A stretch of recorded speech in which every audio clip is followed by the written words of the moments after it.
to look at developing stories this morning. Renita Young is with us, senior markets correspondent here on Schwab Network, watching Affirm shares hitting new 52-week highs as everybody is buy now, pay later.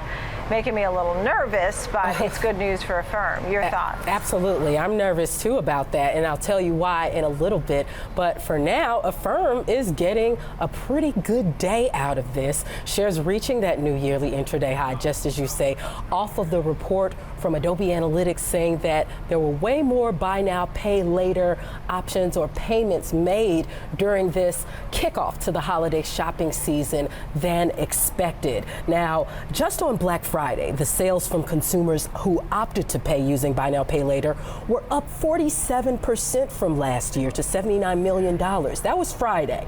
But buy now, pay later drove $760 million in online shopping across Saturday and Sunday. That was up 20% from last year. And Adobe Analytics is expecting buy now, pay later to drive about $782 million in online spending today on Cyber Monday. That would be up almost 19% from last year. Of course, this is good for Affirm and the retailers who've pushed those deep discounts. But to me, this is a concerning situation because people who are willing to pay now, spend the money now, instead they want to get these deep discounts right now. However, they opt to pay later, which may cost them more in the long run anyway, since there may be interest tied to some of these purchases as well, Nicole.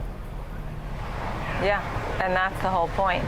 And that's definitely, I like to think that maybe they just feel so great that they will be able to pay it, no problem, but then there will be those folks who get caught with some interest payments. In the meantime, Zscaler, this is a name that's reporting today after the bell.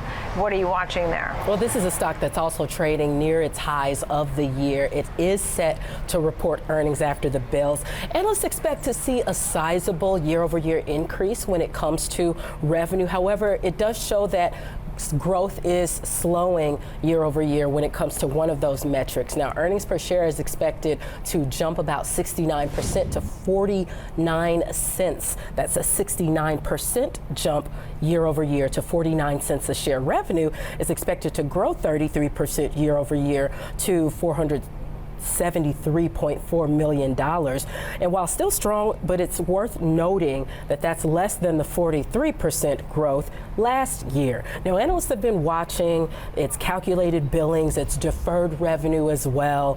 And on Friday, Citibank actually said it was largely negative on cybersecurity stocks, but noted that Zscaler should be less affected than what's affecting the others. And they said that in general, companies offering more flexibility in payments and shorter contracts like Zscaler and CrowdStrike, which I talked about earlier on Morning Trade Live, they're seeing less incidents of the lower appetite for long-term contracts. So not exactly the best picture, but better than their peers.